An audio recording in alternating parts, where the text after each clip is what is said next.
الحمد لله رب العالمين والصلاة والسلام على سيد المرسلين وعلى آله وصحبه أجمعين. أما بعد، فأعوذ بالله من الشيطان الرجيم. بسم الله الرحمن الرحيم.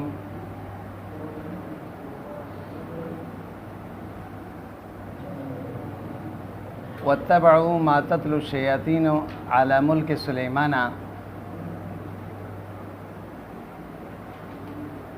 وما كفر سليمان ولكن الشياطين كفروا يعلمون الناس السحر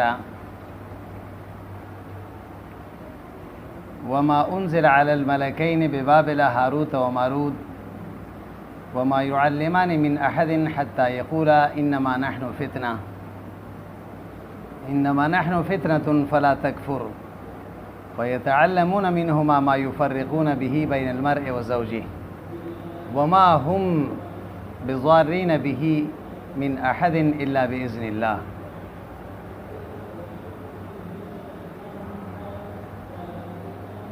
اللہ تبارک و تعالیٰ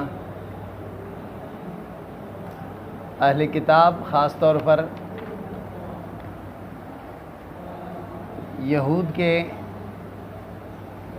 قباحتوں کو بیان فرما رہے تھے.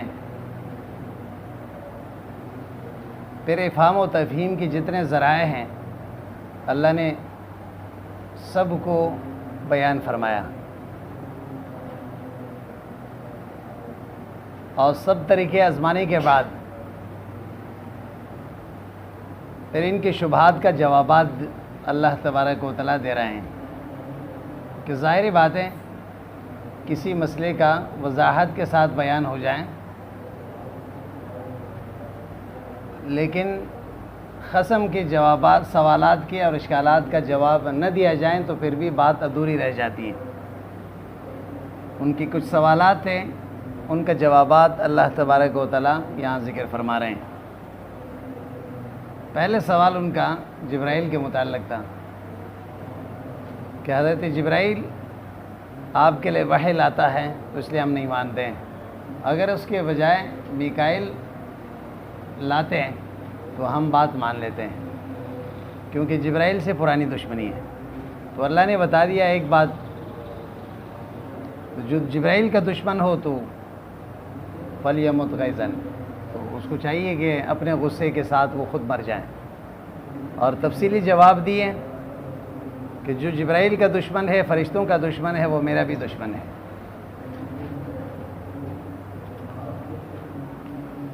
اب یہاں سے دوسرا اشکال ہے، دوسرا شبہے کا جواب ہے. یہود نے کہا آپ سلیمان علیہ السلام کو نبی مانتے ہو، جبکہ اس نے دنیا پر حکمرانی کی جادو کی بنیاد پر. وہ جادوگر تھے، آپ اس کو نبی کہتے ہو. اللہ تبارک و تعالیٰ نے اس شبہے کا بھی رد فرمایا اور حضرت سلیمان علیہ السلام کے برات کو اللہ تبارک و تعالیٰ نے بیان فرما دی اور یہ فرما دیا کہ سلیمان جادو سے بری تھے. کیا تھے؟ دیکھیں، وَاتَّبَعُوا مَا تَتْلُو الشَّيَاطِينُ عَلَى مُلْكِ سُلَيْمَانَ، اس کا عطف ہے نبذہ پر. یہ لوگ پیچھے پڑ گئے. ما اس چیز کا جو تتلو الشیاطین، شیاطین پڑھ رہے تھے علی ملک سلیمان، سلیمان علیہ السلام کے بادشاہت کے زمانے میں، علی عہد ملک سلیمان. من السحر، یہ ما تتلو کے ماں کا بیان ہے. وہ چیز کیا تھی؟ وہ جادو ہے. اب مفسر علیہ الرحمہ نے آگے فرمایا وَكَانَتْ دَفَنَتْهُ تَحْتَ كُرْسِيِّهِ. حضرت سلیمان علیہ السلام نے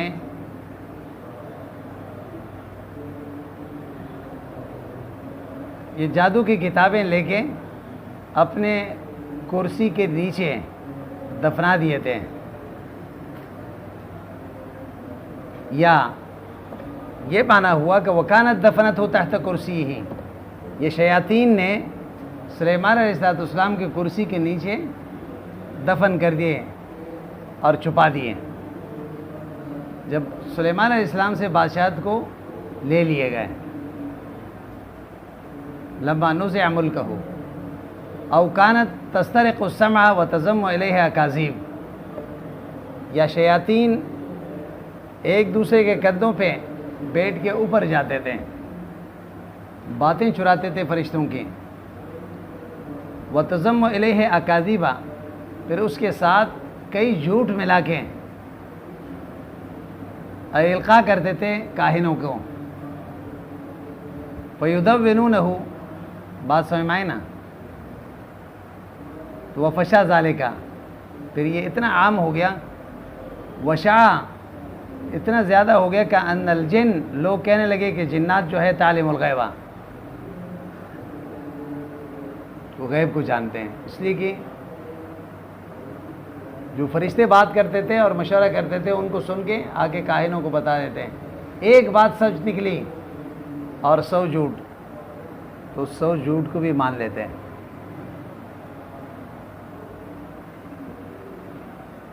حضرت سلیمان علیہ السلام نے ان کتابوں کو جمع کر دیے اور ان کو دفن کر دیے۔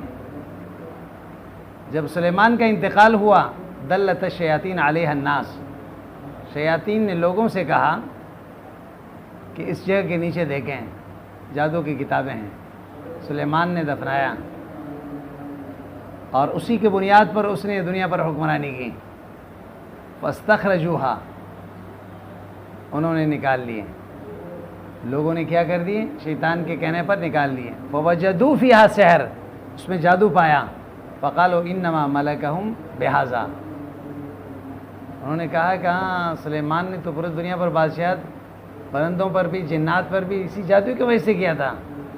فتعلموہ، اب انہوں نے کہا کہ ہم بھی سیکھیں گے، انہوں نے بھی سیکھنا شروع کر دیا۔ ورفضوا کتب انبیائہم، انبیاؤں کی کتابیں چھوڑ دی۔ قال تعالی تبریۃ لسلیمان، اللہ سلیمان علیہ السلام کے صفائی بیان کر رہے ہیں۔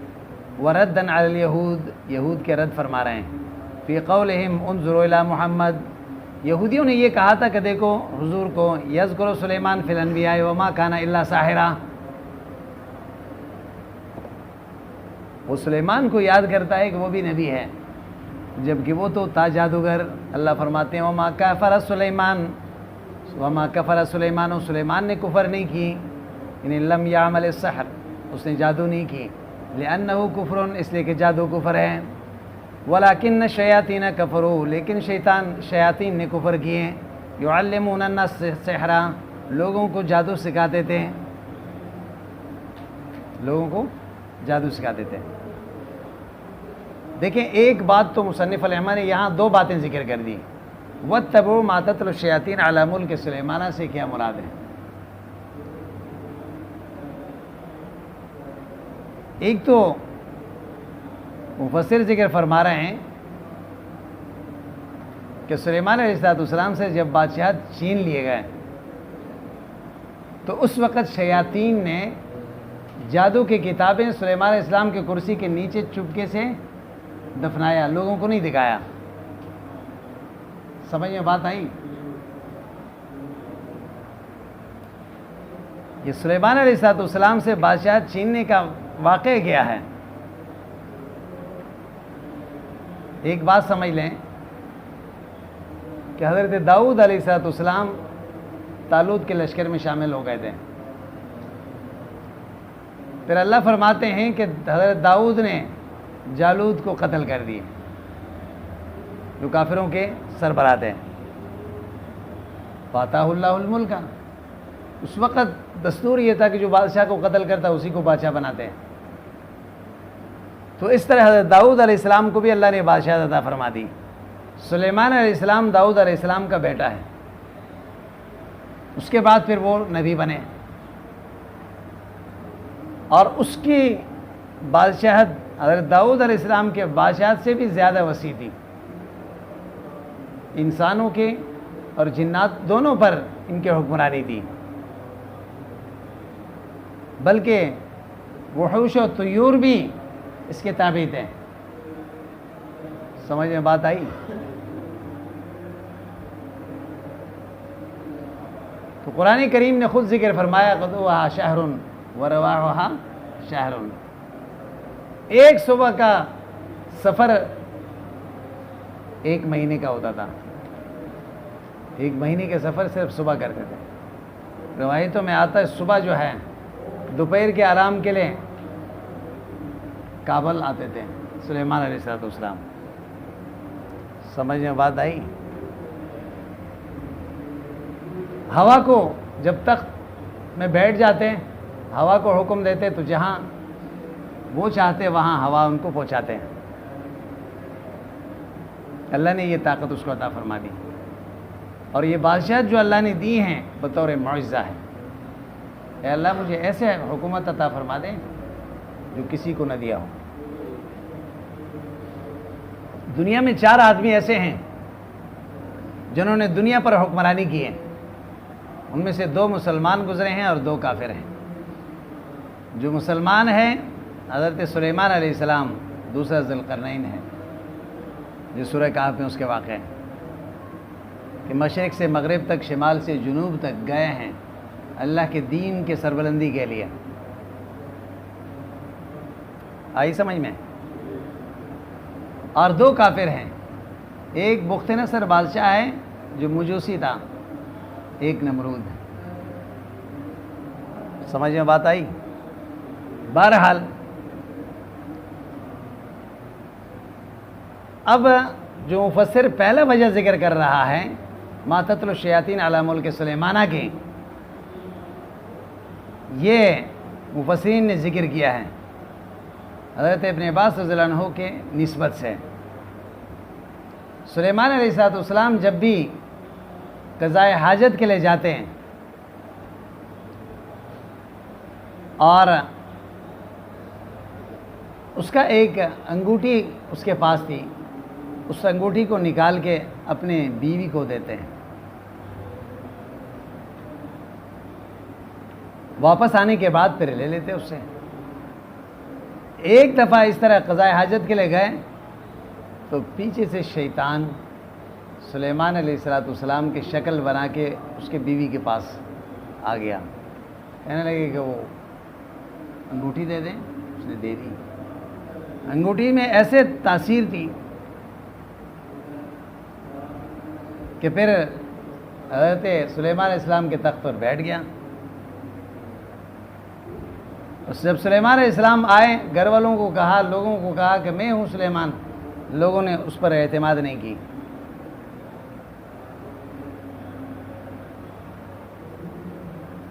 تو اس انگوٹھی کی وجہ سے سارے انسان اور جن اس شیطان کے تابع ہو گئے۔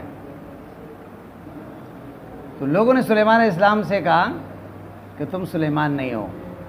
تو سلیمان علیہ السلام سمجھ گئے کہ یہ اللہ کی طرف سے ایک آزمائش ہے، ابتلا ہے، تو اس وقت چلے گئے وہاں ملک چھوڑ کر۔ شیاطین نے جادو کی کتابیں جمع کر کے سلیمان کے کرسی کے نیچے دفنایا۔ ایک جگہ پر سلیمان علیہ السلام بعد میں وضو کر رہے تھے دریا میں، تو وہ انگوٹھی اس کے ہاتھ میں آ گئی وضو کے پانی کے ساتھ۔ تو اس کو پہن کے پھر قوم کے پاس آئے، اور قوم کو پھر پتہ چلا کہ واقعی سلیمان یہ تھے، انہوں نے معذرت کر لی اور شیطان بھاگ گیا۔ اب اس کے بعد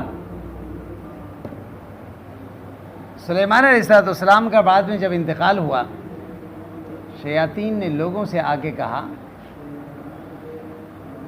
سلیمان نے دنیا پر جو حکمرانی کی، انسان اور جن پر جو حکمرانی کی، یہ جادو کے وجہ سے ہے۔ اگر تمہیں یقین نہیں ہے تو اس کے کرسی کے نیچے دیکھیں، جب تلاش کیے گئے وہ تو شیاطین نے ہی دفنایا تھا، تو اس میں جادو کی کتابیں نکلی۔ تو لوگ یہ سمجھ گئے کہ ہاں یہ تو ایک بڑے کمال کی چیز ہے، تو اب لوگوں نے بھی جادو سیکھنا شروع کی کہ بھئی یہ کمال کا چیز ہے، جبکہ جادو کفر ہے۔ سمجھ میں بات آئی؟ ایک تو مصنف یہ ذکر کر رہا ہے، لیکن یہ روایت سندن صحیح نہیں ہے، اور اس میں ایک خرابی یہ لازم آتا ہے کہ اللہ تبارک و تعالیٰ انبیاء علیہ السلام پر اس طرح شیطان کو مسلط نہیں فرماتے ہیں، شیطان کو مسلط نہیں فرماتے ہیں۔ ان سے لوگ اس طرح کے حرکت کریں اور گھر والے بھی جو ہے وہ پہچاننے سے انکار کر دیں، اس لیے یہ واقع صحیح نہیں ہے۔ ایک دوسرا واقعہ جو مصنف ذکر کر رہا ہے وہ یہ ہے کہ جب ملک میں جادو کا چرچا ہوا تو سلیمان علیہ السلام نے سوچا کہ اس کو کیسے ختم کیا جائے، تو سارے جادوگروں سے کتاب جمع کر دی، جمع کر کے اس نے اپنے شاہی محل میں دفنایا تاکہ جادو کا اثر ختم ہو جائیں، جادو سیکھنا لوگ چھوڑ دیں۔ تو یہ نسل جب چلے گئے، اگلے دفعہ لوگوں نے پھر یہی شیطان نے شرارت کی، سلیمان علیہ السلام نے تو اس میں رکھا تھا اس لیے تاکہ جادو نہ سیکھیں لوگ، لیکن انہوں نے یہ بشور کر دیا کہ سلیمان نے ان جادو کی کتابوں سے سیکھ کے دنیا پر حکمرانی کی۔ تو حضور کے زمانے میں جو یہود تھے انہوں نے حضور پر یہ اعتراض کیا کہ آپ حضرت سلیمان کو نبی مانتے ہو، وما کان الا ساحرا، وہ تو جادوگر تھا، نبی نہیں تھا۔ تو اللہ نے فرمایا نہیں، سلیمان کافر نہیں تھا، بلکہ کفر شیاطین نے کیے، لوگوں کو جادو سکھاتے تھے، اور جادو تو کفر ہے، نبی سے یہ سرزد نہیں ہوتا، نبی تو معصوم ہوتا ہے۔ اتنی بات سمجھ میں آ گئی؟ یہ تو اس آیت کا خلاصہ ہے۔ اس کے بعد پھر یہاں پہ یہ سمجھ لیں، سحر جادو کہتے ہیں کس کو؟ سحر سین کے کسرے کے ساتھ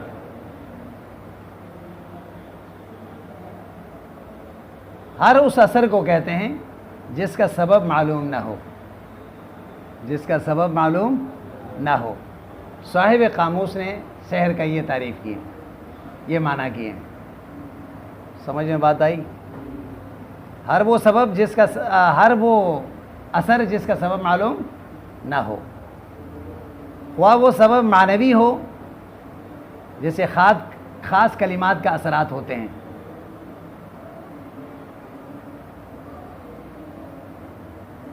یا غیر محسوس چیزوں کا ہو جیسے جنات اور شیاطین کا اثر، یا مسمرزم کا قوت خیالی کا غلبہ، کسی کے قوت پر کوئی اثر انداز ہو جائیں کوئی چیز پڑھ کے، سمجھ میں بات آئی؟ تو اس کو بھی کیا کہتے ہیں؟ سحر۔ یا محسوسات کا ہو مگر وہ محسوسات مخفی ہو، جیسے مقناطیس کا کشش ہوتا ہے لوہے کے لیے، اپنی طرف کھینچتا ہے جب مقناطیس مخفی ہو، یا دواؤں کا اثر جب دوا مخفی ہو، کیا ہو؟ تو ان سب کے لیے استعمال ہوتا ہے سحر۔ اصطلاح شرع میں سحر کس کو کہتے ہیں؟ ہر اس امر عجیب کو کہا جاتا ہے جس میں شیطان کو خوش کر کے ان سے مدد حاصل کیے جائیں۔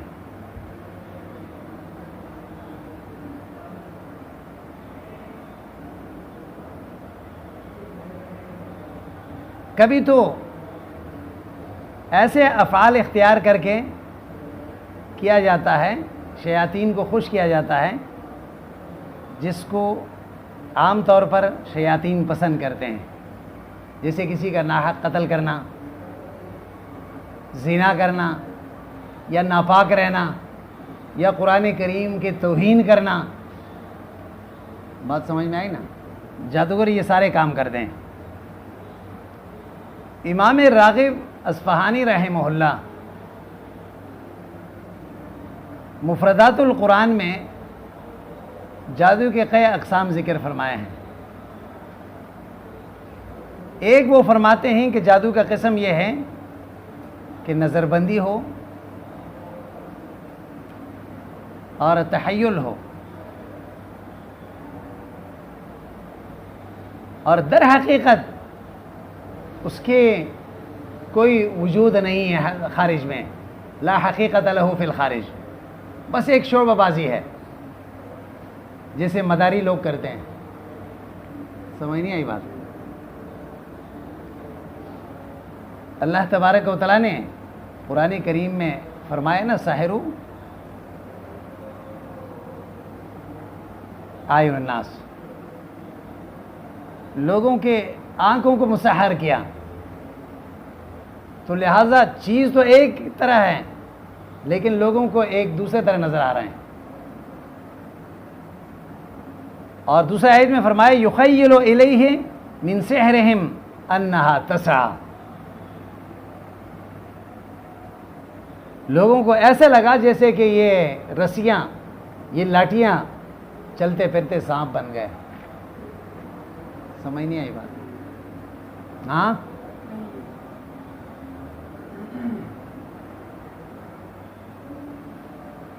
اور دوسرا قسم ہے نظر بندی اور تحیل ہو لیکن لاجل اثر شیطان، اس میں شیاطین سے مدد لیے جاتے ہیں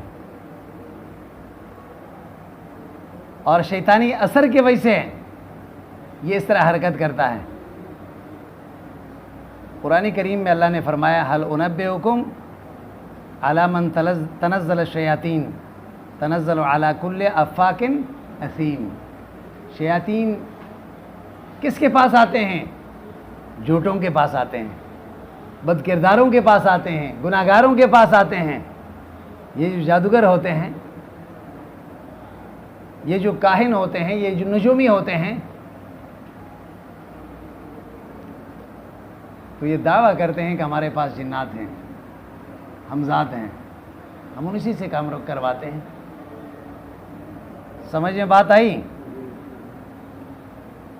اللہ نے قرآن میں فرمایا وَلَكِنَّ الشَّيَاطِينَ كَفَرُوا يُعَلِّمُونَ النَّاسَ السِّحْرَ. کفر کس نے کی؟ شیطانوں نے، اس لیے کہ لوگوں کو جادو سکھا دیتے ہیں. تو لہٰذا یہ جادو کا اثر جو ہے وہ شیاطین کی مدد لے کر کیے جاتے ہیں. تیسرا قسم جادو کا ہے تبدیل حقیقت کے ساتھ، چیز کو بالکل بدل دیا جائے. ابو بکر جساس اور معتزلہ نے اس سے انکار کیا. انہوں نے یہ کہا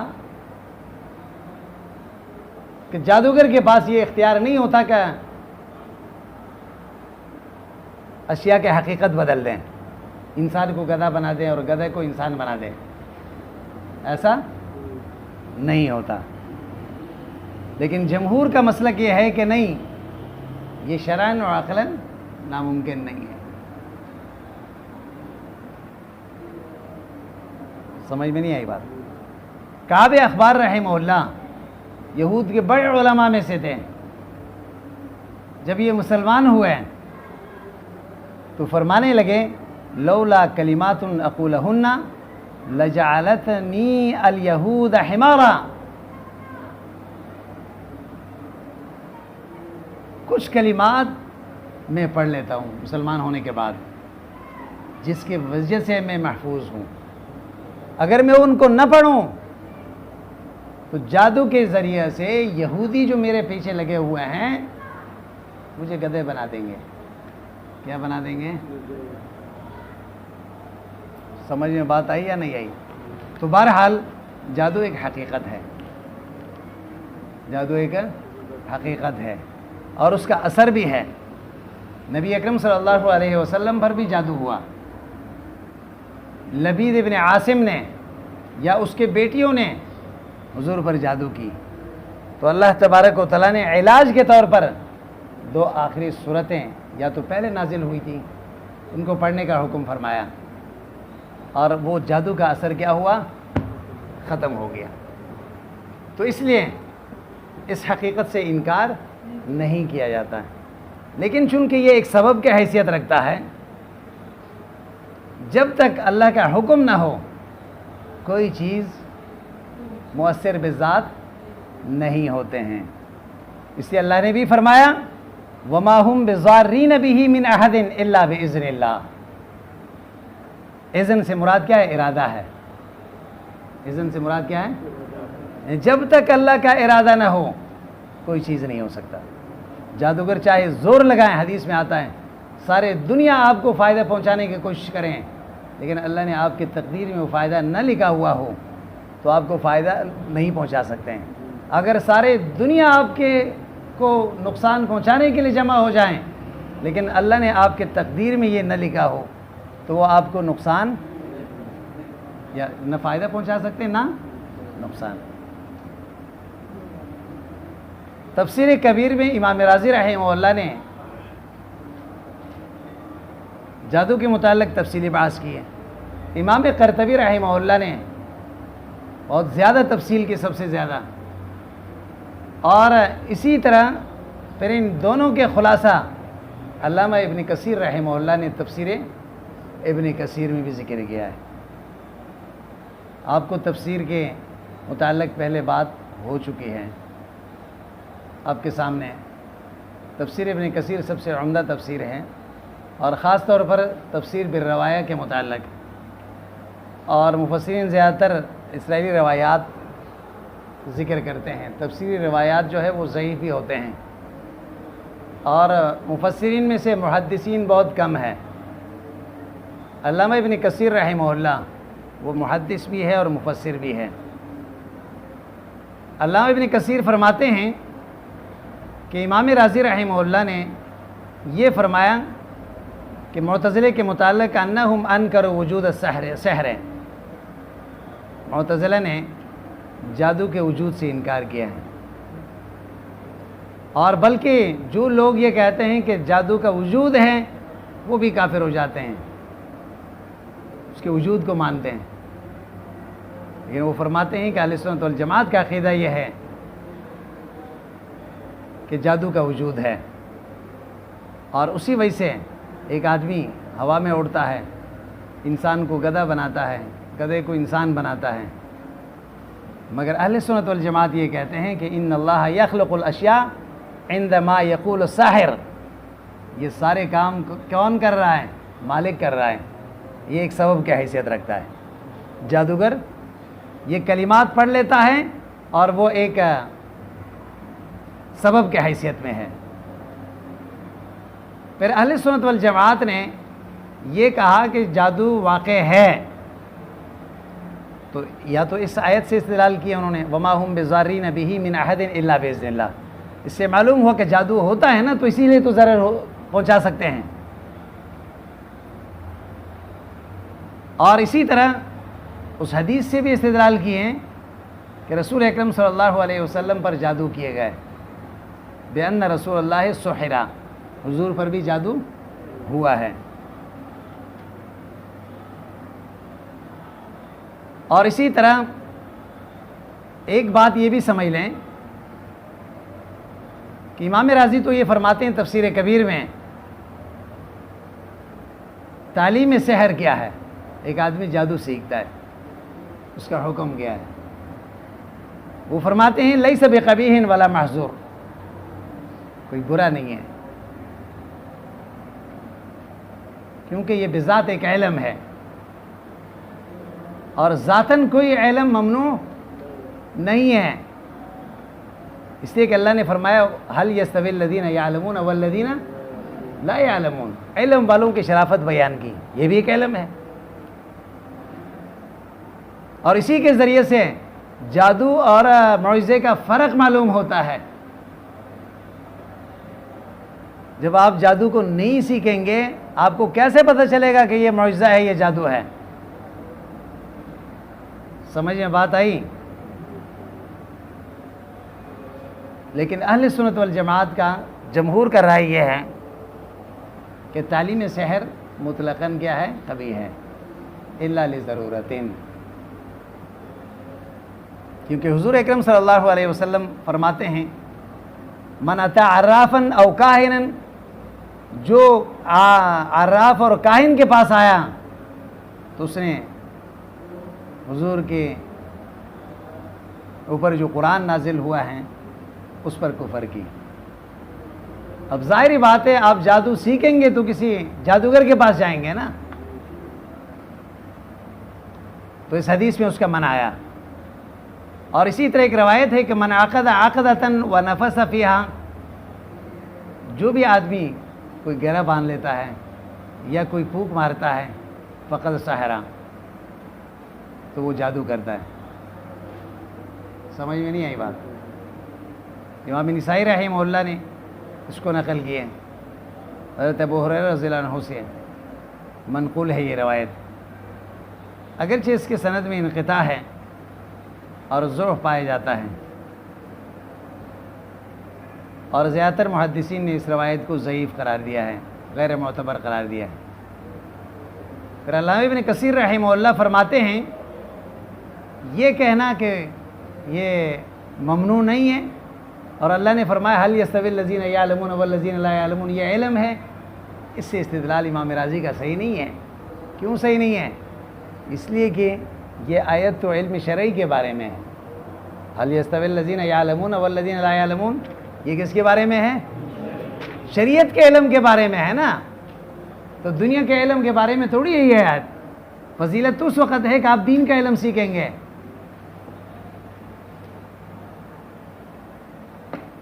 بہرحال زیادہ تر علماء کا رائے یہ ہے تعلیم سحر جو ہے یہ جائز نہیں ہے، الا لضرورتن۔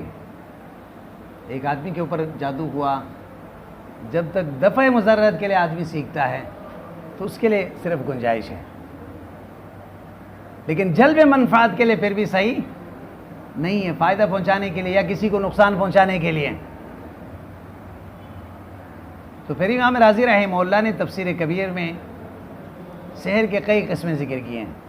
پہلا قسم وہ ہے، وہ کہتا ہے کہ سحر القدانیین اس کو کہتے ہیں، وہ الذین کانوا یعبدون الکواکب السبع المتحیرہ، بات سمجھ میں آئے نا؟ یعبدون الکواکب السبع، اس 7 ستاروں کے عبادت کرتے تھے اور انہی کو مؤثر بذات سمجھتے تھے، اور یہی سمجھتے تھے کہ یہ دنیا ان 7 سیاروں کے وجہ سے چلتا ہے، اور یہی اس دنیا کے نظام کو چلاتے ہیں، تاتی بالخیر والشر، اور انہی پر اللہ تبارک و تعالیٰ نے حضرت ابراہیم علیہ السلام کو مبعوث فرمایا تھا۔ دوسرا ہے سحر اصحاب الاوہام کہتے ہیں، والنفوس القویہ، اوہام کے ذریعے سے، کیونکہ وہم کا بھی ایک تاثیر ہوتا ہے، وہم کا بھی کیا ہوتا ہے؟ تاثیر ہوتا ہے۔ آدمی جس طرح گمان کرتا ہے اسی طرح ہو بھی جاتا ہے۔ آدمی یہ سمجھ لیں کہ آج تو میں بیمار ہوں، جب یہ آپ تصور بڑھتا جائے گا نا تو آدمی واقعی بیمار ہو جائے گا۔ تو اس سے معلوم ہوا کہ وہم کا کیا ہے، تو اس لیے اپنے آپ کو خوش رکھیں گے تو خوشی ملے گی۔ سمجھ نہیں آئی بات؟ تو بہرحال، اور اسی طرح دیکھیں ایک آدمی کسی کو اچھی نظر سے دیکھتا ہے، پسندیدگی کے نظر سے دیکھتا ہے تو پھر وہ نظر لگ جاتی ہے، یہ بھی ایک اثر ہے نا، کیا ہے؟ ایک اثر ہے۔ اس لیے حدیث میں آتا ہے کہ العین حق ولو کان شیء سابق القدر لسبقته العین، نظر حق ہے، اگر کوئی چیز تقدیر پر آگے ہو جاتا نا تو وہ نظر بھی آگے ہو جاتا، لیکن تقدیر سے کوئی چیز آگے نہیں ہو سکتی۔ تیسرا قسم وہ بیان کر رہے ہیں کہ ایک ہے سحر بالاستعانت بالارواح الارضیہ.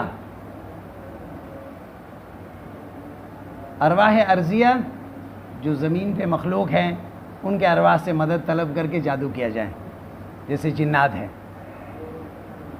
کیا ہے؟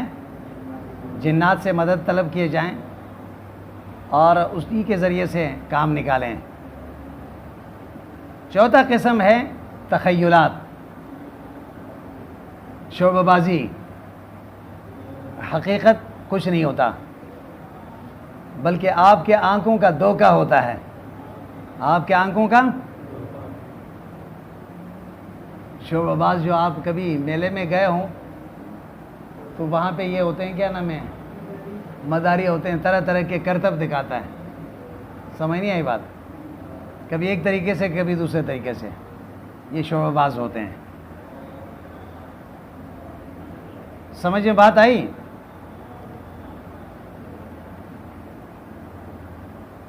اس لیے بعض مفسرین یہ فرماتے ہیں فرعون کے سامنے، حضرت موسیٰ علیہ السلام کے سامنے جب جادوگروں نے وہ کرتب دکھائے تھے نا، وہ بھی اسی قبیل سے تھے. اللہ نے فرمایا فلما القوا سحروا اعین الناس واسترهبوهم وجاءوا بسحر عظیم. لوگوں کے آنکھوں کو مسحر کیا، ان پر جادو کی. تو حقیقت ایک ہے لیکن نظر کوئی اور چیز نظر آ رہی تھی ڈرانے کے لیے. اس سے اللہ فرماتے ہیں یخیل الیہ من سحرہم انہا تسعی. ایک خیال ایسا لگ رہا تھا کہ یہ بھاگ رہے ہیں. تھے تو وہی رسی اور لاٹھیاں، لیکن آپ کے آنکھوں میں ایسے ہے کہ تاثیر انہوں نے ڈال دی تو آپ کو وہ سانپ نظر آ رہے ہیں. اور پانچواں قسم وہ کہہ رہے ہیں جادو ہے اعمال عجیبہ کے ذریعے سے، جو مختلف چیزوں کو ملانے سے حاصل ہوتا ہے. تو فارس میں اس طرح ہوتے تھے، مختلف چیزوں سے بنا کے ایک کرتب دکھایا جاتا تھا اور لوگوں کو مسحر کیا جاتا، اور لوگ یہ سمجھتے تھے کہ دیکھو یہ چیز ہنس رہا ہے اور یہ چیز جو ہے وہ رو رہا ہے اور یہ بھاگ رہا ہے. بات سمجھ میں آئی نا؟ تو بہرحال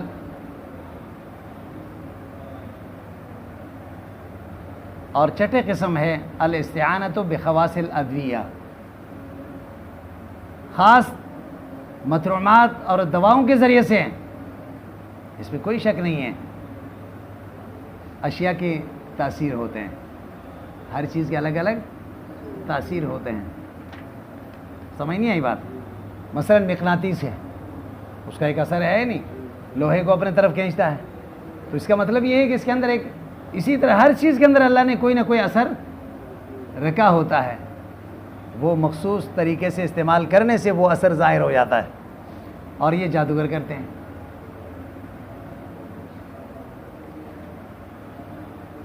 تو اسی کی بنیاد پر وہ آگ میں اپنے ہاتھ ڈالتے ہیں، آگ نہیں جلاتا، اور سانپ کو پکڑ لیتے ہیں، سانپ ان کو نہیں کاٹتا. سمجھ میں آئی نا بات؟ ایک سحر کا قسم ہے تعلیق القلب. کوئی جادوگر یہ دعویٰ کریں کہ مجھے اس میں عزم آتا ہے، مجھے فلاں دعا آتا ہے، اور ان ادعیے کی وجہ سے یا ان منتر کی وجہ سے لوگوں کے دلوں کو مسحر کرتا ہوں. کیا کرتا ہوں؟ جو آدمی ضعیف العقل ہوتا ہے یا قلیل التمیز ہوتا ہے تو وہ ان کے باتوں میں آ کے یہ سمجھتا ہے کہ یہ صحیح کہہ رہا ہے، تو پھر اس کے دل واقعی اسی کی طرف پھیر جاتا ہے اور اس کے دل پہ وہ غلبہ حاصل کرتا ہے. شیاطین وہاں غلبہ حاصل کرتے ہیں جہاں کمزوری پائے جائیں. حضور کے آنے سے پہلے عرب جنات سے بہت ڈرتے تھے.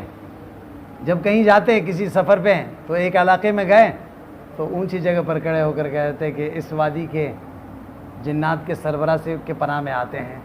تو لہٰذا جن بڑے خوش ہو جاتے ہیں کہ یہ ہمیں جو ہے مؤثر بذات سمجھتے ہیں، تو لہٰذا ان کی حفاظت بھی ہوتی. اگر جہاں پہ اس طرح نہ کرتے تو ان کو یہ جنات نقصان پہنچاتے ہیں. جو عقیدہ پختہ ہو گیا تو اس کے بعد پھر وہ جنات بھی بھاگ گئے. جنات بھی کیا ہوگا؟ آئی نا بات سمجھ میں؟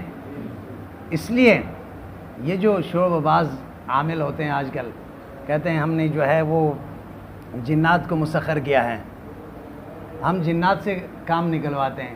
یہ سارے 80% جادوگر ہوتے ہیں.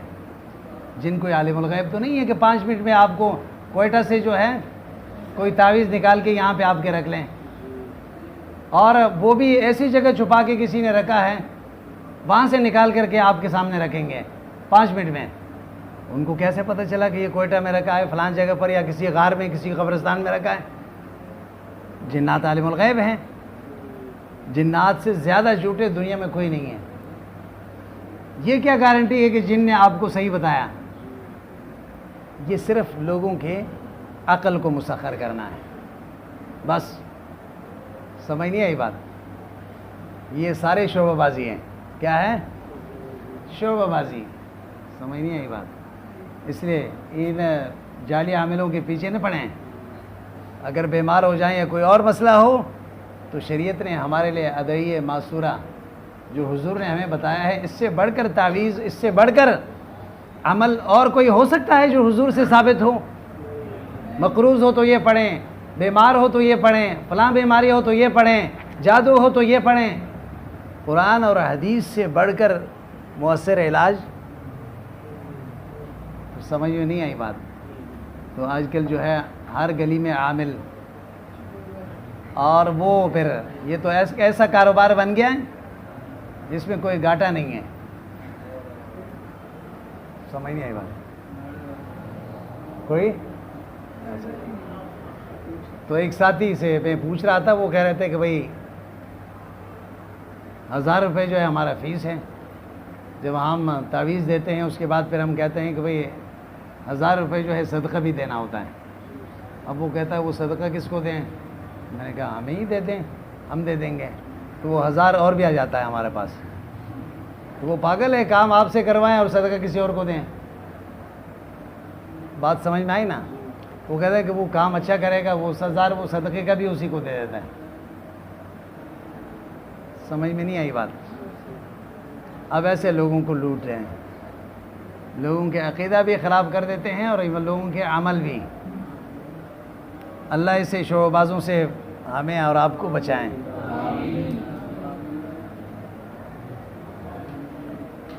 اللہ اکبر کبیرہ. تو ایک بات یہاں پہ یہ سمجھ لیں، مختصر سے پہلے بھی آپ کو بتایا کہ تعلیم سحر، جادو سیکھنے کا مسئلہ کیا ہے.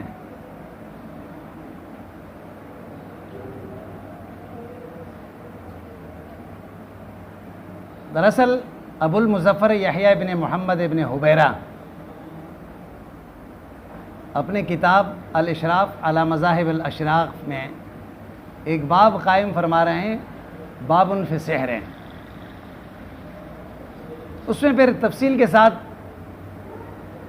جادو کا بحث کر رہا ہے. وہ فرماتے ہیں کہ اجمعوا علی ان السحر لہ حقیقت. ایک تو یہ ہے کہ سب کا اس میں اجماع ہے، جادو کا حقیقت ہے. اور ایک قول امام ابو حنیفہ کی طرف نسبت کیا گیا کہ جادو کا حقیقت کچھ نہیں، یہ شعبہ بازی ہے. پھر آگے وہ فرماتے ہیں کہ واختلفوا فی من یتعلم السحر. ایک آدمی جادو سیکھتا ہے، اس کے بارے میں کیا ہے؟ امام ابو حنیفہ، امام مالک اور امام احمد ابن حنبل فرماتے ہیں کہ یہ آدمی کافر ہو جاتا ہے. کیا ہو جاتا ہے؟ اور امام ابو حنیفہ رحمہ اللہ کے شاگردوں میں سے بعض یہ کہتے ہیں ان تعلمہ لیتقیہ او لیجتنبہ فلا یکفر. اگر اس لیے سیکھتا ہے تاکہ کسی کے ضرر سے میں بچ جاؤں، یعنی جلب منفعت مقصود نہیں ہے، دفع مضرت مقصود نہیں ہے. اب بھائی جگاؤ نا اس کو، بھائی کھڑے ہو جاؤ جلدی کر. ہاں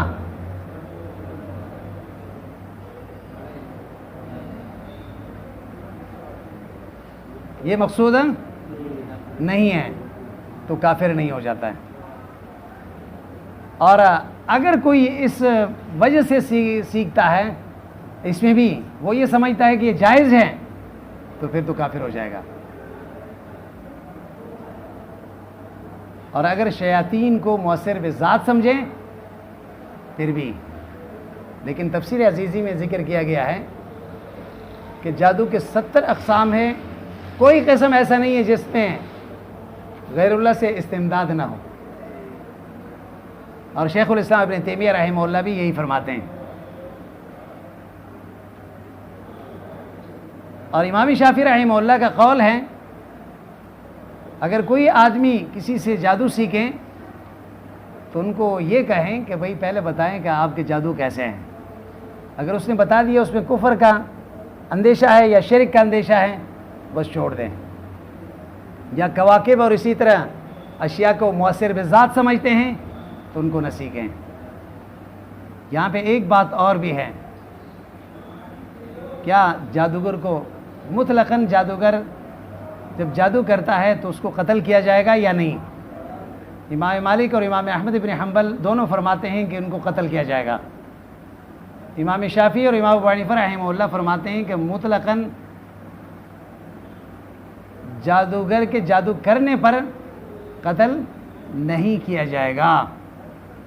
ہاں اگر اس کے جادو سے کوئی آدمی مر جائیں یا یقینی طور پر وہ اقرار کریں کہ فلاں آدمی کے اوپر میں نے جادو کیے ہیں اور اس پر یہ اثر ہوا ہے تو پھر قتل کیا جائے گا. سمجھ میں آئی بات؟ ایک بات یہ سمجھ لیں، اگر جادوگر توبہ کر لیں کیا اس کے توبہ کو قبول کیا جائے گا یا نہیں؟ امام مالک اور امام ابو حنیفہ اور امام احمد بن حنبل یہ فرماتے ہیں کہ جادوگر کا توبہ قبول نہیں ہے. اس کے مثال زندیق کا ہے، اور زندیق اس کو کہتے ہیں کہ من یظہر الاسلام ویبطن الکفر. ظاہری تو اسلام کا اقرار کر رہا ہے اور اندر سے کفر چھپا ہوا ہے، اس کے ظاہر کبھی اعتبار نہیں ہوتا. تو بہرحال ایک بات یہ سمجھ لیں کہ اگر ساحر غیر مسلم ہو جادوگر تو اس کو قتل کیا جائے گا. امام ابو حنیفہ رحمہ اللہ فرماتے ہیں کہ ہاں قتل کیا جائے گا. اور امام مالک اور امام احمد اور امام شافعی فرماتے ہیں قتل نہیں کیا جائے گا، کیونکہ لبید ابن العاصم نے یا اس کے بیٹیوں نے حضور پر جادو کی، غیر مسلم تھے، حضور نے ان کو قتل کرنے کا حکم.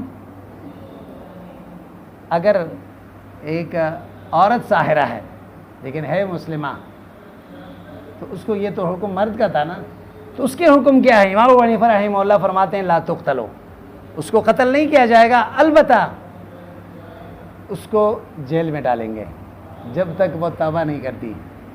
لیکن ائمہ ثلاثہ فرماتے ہیں کہ حکمہا حکم الرجل، اس کے اور مرد کے حکم ایک ہی ہے، قتل کیا جائے گا. اور اسی طرح امام زہری رحمہ اللہ نے نقل فرمایا ہے مسلمانوں کے جادوگر کو قتل کیا جائے گا اور مشرکین کے جادوگروں کو قتل نہیں کیا جائے گا، اس لیے کہ نبی اکرم صلی اللہ علیہ وسلم پر یہود نے جادو کی، انہوں نے قتل نہیں کی. اسی طرح امام قرطبی رحمہ اللہ امام مالک سے نقل فرما رہے ہیں کہ ذمی کو قتل کیا جائے گا اگر اس کے جادو سے کوئی مر جائے.